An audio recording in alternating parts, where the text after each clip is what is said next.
At sa puntong ito, makakasama natin live mula Senado si Senator Robin Hood Padilla. Magandang gabi po, Senator Padilla. Magandang gabi po, Ma'am Karen.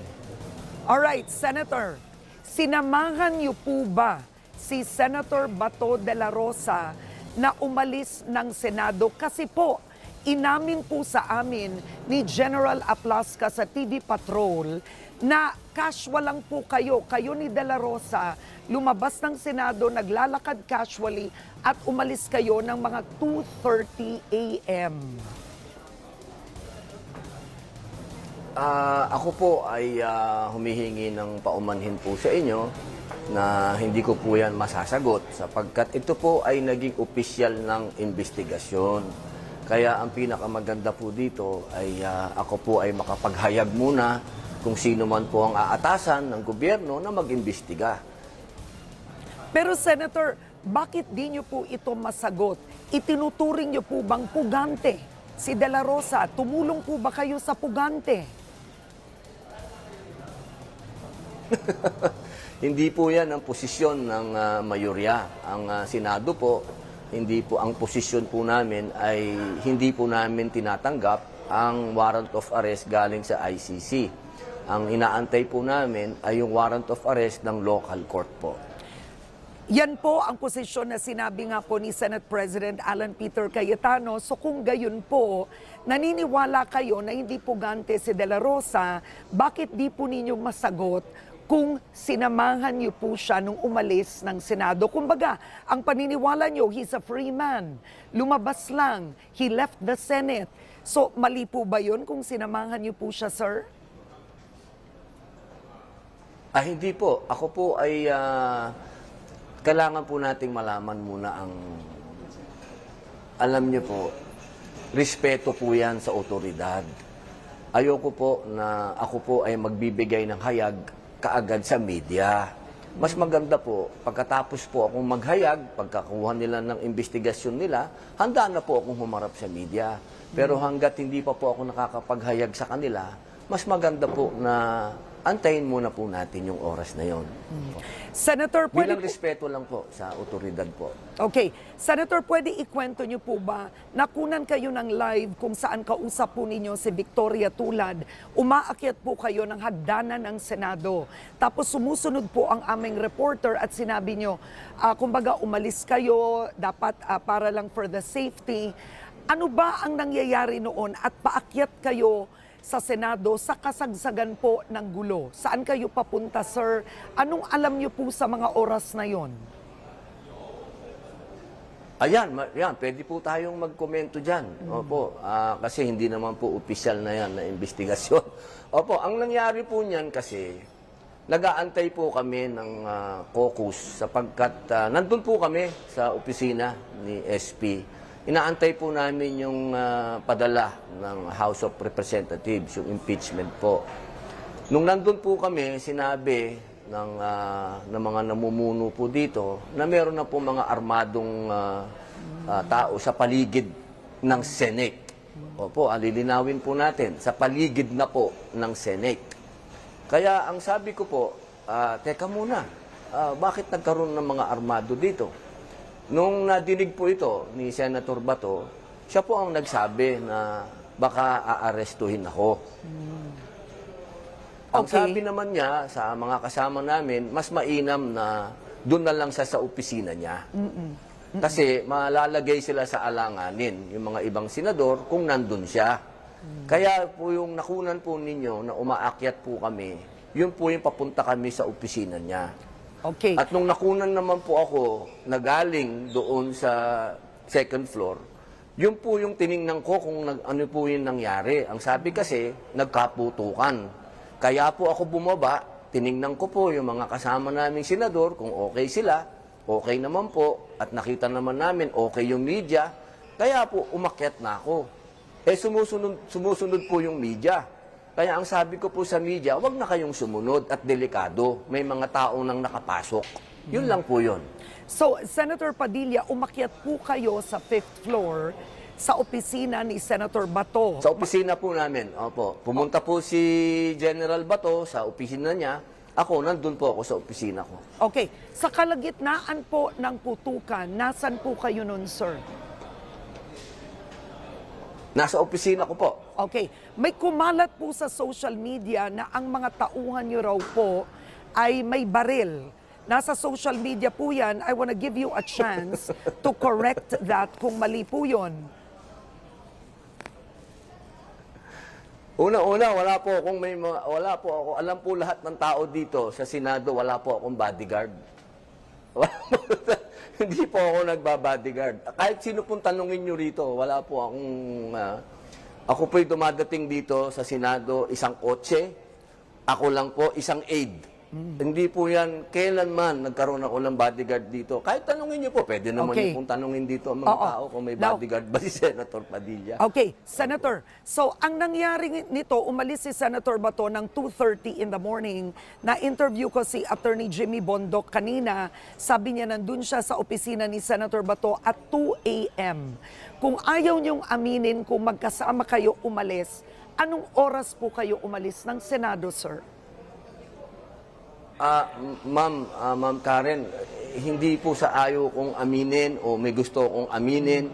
Antayin lang po natin yung official na makapagbigay po ako ng pahayag doon po sa mag-iimbestiga. Pagkatapos po nun, ay handa na po akong sagutin lahat ang mga katanungan niyo. Bilang ano lang po ito, bilang respeto lang po at wag nang makagulo. Kasi pagka nagbigay po ng pahayag, makakagulo pa eh. Mas maganda po na tapusin muna yung official na investigasyon. Pag tapos na, ako po'y handang pupunta pa ako sa show mo kung gusto mo. Alright. Now, ang sabi po ng NBI, sir, you are now a person of interest. Dapat daw kausapin kayo. O yun po ang dahilan. So kapag kayo po ay pinatawag Yun ng po ang NBI, dahilan. as a person of interest, kayo po, will you cooperate with the NBI? Ay, syempre po. Batas ng Pilipinas yan eh. Basta batas po ng Pilipinas. Ako po'y handang sumailalim sa kanilang investigasyon. Kahit po naman pumunta sila dito, di ako po'y handa po ako magbigay ng aking statement sa kanila. Basta opisyal. Opisyal po yan at batas tayo ng Pilipinas.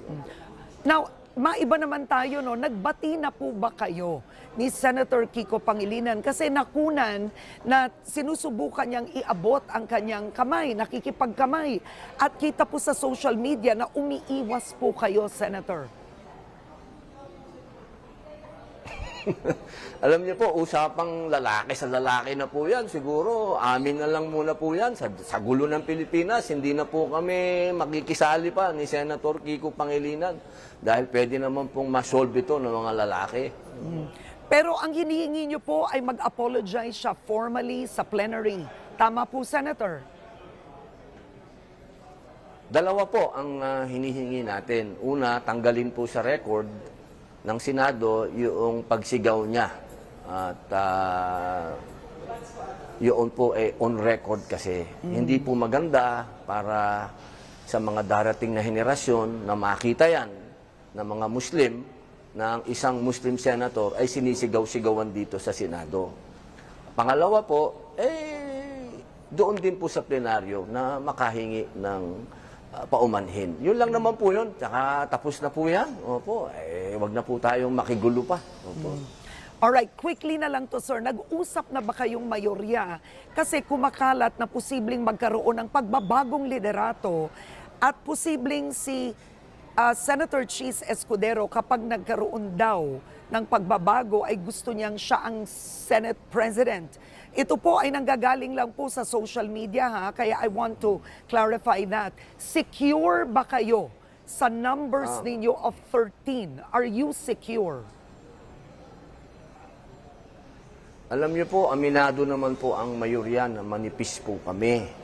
Yan po talaga kasi 13 lang po kami eh. Napakanipis po niyan. Pero tungkol po dyan sa kung sino ang papalit, kung si Chis ba o may ganyan, hindi po ako nakikialam dyan. Kasi unang-una, neophyte lang po ako na senador.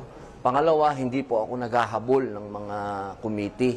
Hindi ko po yan kailanman pinag-interesan yung mga committee na yan. Kaya hindi po ako nakikisama sa mga ganyang usapin. kung sino ang liderato, kung sino yung... Ako lang po ay sumusunod sa partido. Kapag sinabi po ng PDP na suportahan ito, doon po ako. Okay. Kanina po, Senator, nag-convene na ang Senado bilang impeachment court. You took your oath at dapat impartial judge na po kayo. Pero isa po kayo sa mga nag-file ng resolusyon na dapat i-dismiss ang kaso. Itong impeachment case ni Vice President Sara Duterte. Pwede niyo po bang sabihin ngayon na kaya niyo maging impartial? Una-una po, yung unang resolution po na sinasabi nyo, yun po yung sa 19th Congress. Hindi po kami nagkaroon ng pagkakataon pa para gumawa po ng panibagong resolusyon. Dahil kami po, ako mismo, ito pong impeachment na ito, lagi ko pong sinasabi, dalawa ang papel ng isang senador. Nagiging tatlo pa nga yan eh. Sombrero po yan. May sombrero ng ikaw ay membro ng legislatura. Ibig sabihin, senador ka. Yes. Ngayon po, ibang sombrero. Yung kanina po, na kami po ay na-convene, ang sombrero po namin nun ay judge. Kaya pag judge po kami, ako naman po ay nakailang beses nang humarap din sa kaso. Alam po natin na dapat wala tayong pinapanigan. Bilang ako po ay tumanggap na ng oath, tayo po eh siyempre sa konstitusyon ng Pilipinas. Yan po ang ating talagang loyalty. Alright, huling tanong na lang, may pumasok na mensahe dito.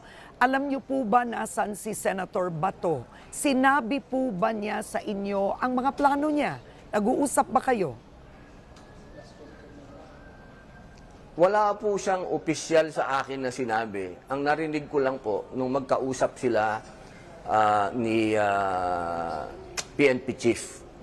Ako, saksi po ako doon nung nag-usap sila na sinasabi ni Senator Bato kay PNP Chief na sana i-custody na lang siya.